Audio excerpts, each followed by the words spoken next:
కంటి అద్దాల నుండి శాశ్వత విముక్తి పొందండి. లాసిక్ సర్జరీ 14,000 మాత్రమే. వివరాలకు సంప్రదించండి.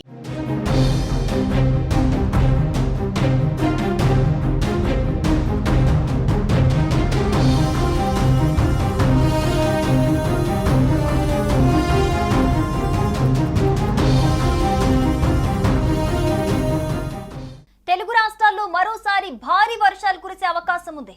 వాయువ్య బంగాళాఖాతం మీదుగా ఏర్పడిన ఉపరితల ఆవర్తనం కారణంగా రాగల 3 రోజుల్లో తెలుగు రాష్ట్రాల్లో పలు చోట్ల మోస్తారు నుంచి భారీ వర్షాలు కురిసే అవకాశం ఉందని వాతావరణ శాఖ హెచ్చరికలు జారీ చేసింది. వాయువ్య బంగాళాఖాతంలో రానున్న 12 నుంచి 36 గంటల్లో అల్పపీడనం ఏర్పడే అవకాశం ఉందని హైదరాబాద్ వాతావరణ కేంద్రం వెల్లడించింది. దీని ప్రభావంతో 2 తెలుగు రాష్ట్రాలైన తెలంగాణ, ఆంధ్రప్రదేశ్లోని కొన్ని ప్రాంతాల్లో భారీ నుంచి అతి భారీ వర్షాలు కురిసే అవకాశం ఉందని ప్రకటించింది. ఉత్తర తెలంగాణ జిల్లాల్లో భారీ నుంచి అతి భారీ వర్షాలు కురిసే అవకాశం ఉందని వాతావరణ శాఖ వెల్లడించింది. కానీ అల్పపీడనం బంగాళాఖాతంలో దిశ మార్చుకున్నట్లుగా తాజాగా హైదరాబాద్ వాతావరణ కేంద్రం ప్రకటించింది. దీంతో రాగల 24 గంటల్లో ఉత్తర బంగాళాఖాతంలో అల్పపీడనం ఏర్పడే అవకాశం ఉందని వెల్లడించింది. పెద్దపల్లి, జయశంకర్ భూపాలపల్లి, ములుగు, భద్రాద్రి కొత్తగూడెం జిల్లాల్లో అతి భారీ వర్షాలు కురిసే అవకాశం ఉండటంతో ఈ జిల్లాలకి ఆరెంజ్ అలర్ట్ జారీ చేశారు. ఆదిలాబాద్, కొమురం భీం, ఆసిఫాబాద్, మంచిర్యాల, నిర్మల్, నిజామాబాద్, జగిత్యాల, కరీంనగర్, హన్మకొండ, వరంగల్, మహబూబాబాద్, ఖమ్మం జిల్లాల్లో భారీ వర్షాలు కురిసే అవకాశం ఉండటంతో యెల్లో అలర్ట్ జారీ చేశారు. ఇక మిగతా అన్ని జిల్లాల్లో తేలికపాటి నుంచి మోస్తారు వర్షాలు కురిసే అవకాశం ఉన్నట్లుగా తెలుస్తోంది. సెప్టెంబర్ 2న నిర్మల్, నిజామాబాద్, జగిత్యాల, రాజన్న సిరిసిల్ల, పెద్దపల్లి, కరీంనగర్, జయశంకర్ భూపాలపల్లి, ములుగు, భద్రాద్రి కొత్తగూడెం, ఖమ్మం, మహబూబాబాద్, వరంగల్, హన్మకొండ జిల్లాల్లో అతి భారీ వర్షాలు కురిసే అవకాశం ఉండటంతో ఆరెంజ్ అలర్ట్ జారీ చేసింది వాతావరణ శాఖ. ఇక ప్రస్తుతం వాయువ్య మధ్యప్రదేశ్ ప్రాంతానికి ఆనుకుని సుమారు 0.9 కిలోమీటర్ల ఎత్తులో ఉపరితల ఆవర్తనం కొనసాగుతూ ఉంది.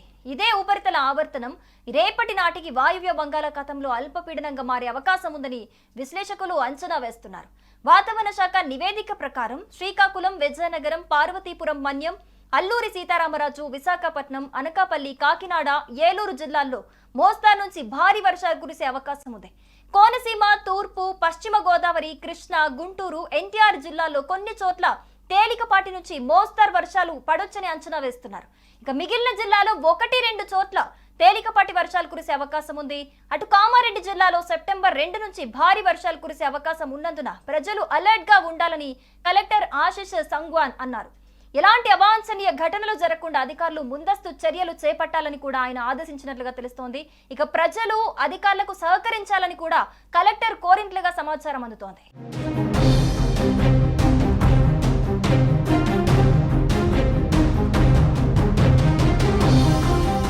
బంగాళాఖాతంలో అల్పపీడన ప్రభావంతో మహబూబాబాద్ జిల్లా వ్యాప్తంగా నిన్న రాత్రి నుంచి భారీ వర్షం పడుతోంది. గూడూరు మండలం భూపతిపేటలో అత్యధికంగా 12 సెంటీమీటర్ల వర్షపాతం అయితే నమోదైంది. ఈ వర్షానికి వాగులు, వంకలు ఉప్పొంగి ప్రవహించడంతో కొన్ని గ్రామాలకు రాకపోకలు స్తంభించాయి. బయ్యారం మండలం అల్లిగూడెం శివార్లో పంది పంపుల వాగు బ్రిడ్జ్ పై నుంచి ఉధృతంగా ప్రవహిస్తోంది. దీంతో ఏజెన్సీ గ్రామాలకు రాకపోకలు నిలిచిపోయాయి.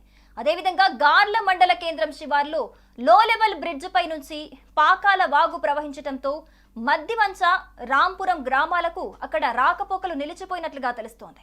ఇక దేశవ్యాప్తంగా సెప్టెంబర్ నెలలోనూ సాధారణం కంటే ఎక్కువ వర్షాలే కురిసే అవకాశం ఉందని ఐఎండీ అంచనా వేసింది. సాధారణంగా ఏటా సెప్టెంబర్లో 167.9 మిల్లీమీటర్ల వర్షపాతం అయితే నమోదే అవకాశం జనరల్ గా ఉంటుంది. కానీ ఈసారి మాత్రం ఈ నెలలో సాధారణం కంటే 109% ఎక్కువగా వర్షాలు కురిసే అవకాశాలు ఉన్నాయని IMD director general Mrutyunjay Mohapatra వెల్లడించారు. ఆగస్టు నెలలో దేశవ్యాప్తంగా 268.1 మిల్లీమీటర్ల వర్షపాతం నమోదైంది. ఇది సాధారణం కంటే 5% ఎక్కువగా తెలుస్తోంది. తెలంగాణలో ఆగస్టు నెలలో 378.5 మిల్లీమీటర్ల వర్షపాతం అయితే నమోదైంది. ఇది సాధారణం కంటే 75% అధికం.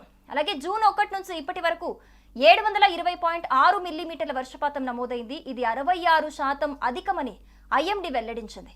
దక్షిణ భారతదేశంలో ఆగస్టు నెలలో ఇప్పటి వరకు 250.6 మిల్లీమీటర్ల వర్షపాతం కురిసింది. ఇది సాధారణం కంటే 31% ఎక్కువ అని వెల్లడించారు. తాజాగా అల్పపీడన కారణంగా రానున్న రోజుల్లో వర్షాలు మరింతగా పెరిగే అవకాశం ఉన్నట్లుగా కనిపిస్తోంది. రానున్న 3 రోజుల్లో ప్రజలు మరింత జాగ్రత్తగా ఉండాలని వాతావరణ సూచనలను అనుసరించాలని కూడా అధికారులు సూచిస్తున్నారు. సో మొత్తంగా గత వారం కామారెడ్డిలో పరిస్థితి ఏ విధంగా ఉంది, మిగతా జిల్లాల్లో కూడా మెదక్ కావచ్చు, కామారెడ్డి కావచ్చు, ఇలా ఏదైతే అలర్ట్ ఇచ్చారో అలాంటి జిల్లాలకు వర్షపాతం ఏ విధంగా ఉంది, సిచ్యువేషన్ ఎలా ఉంది మనం చూసాం. సో ఈసారి కూడా ఇంకా అంతకంటే ఎక్కువగా వర్షాలు కురిసే అవకాశం ఉందని ఐఎండీ వెల్లడించిన నేపథ్యంలో ప్రజలందరూ కూడా అలర్ట్ గా ఉండాలని, జాగ్రత్తగా ఉండాలని, అధికారులకు సహకరించాలని కూడా అధికారులు చెబుతున్నారు. సుమన్ టీవీలో మీ పర్సనల్ అండ్ బిజినెస్ ప్రమోషన్స్ కోసం కింది నెంబర్కి కాంటాక్ట్ చేయండి. డ్రగ్స్, గంజాయి లాంటి చెడు వ్యసనాలకు దూరంగా ఉండండి. తాత్కాలిక ఆనందం కోసం జీవితాలని నాశనం చేసుకోవద్దు. డ్రగ్స్ విక్రయాలు, దందాలు నిర్వహిస్తే 1800-599-6969 టోల్ ఫ్రీ నంబర్ కి కాల్ చేయండి. డ్రగ్స్, గంజాయిని నిర్మూలిద్దాం, భవిష్యత్తును కాపాడదాం.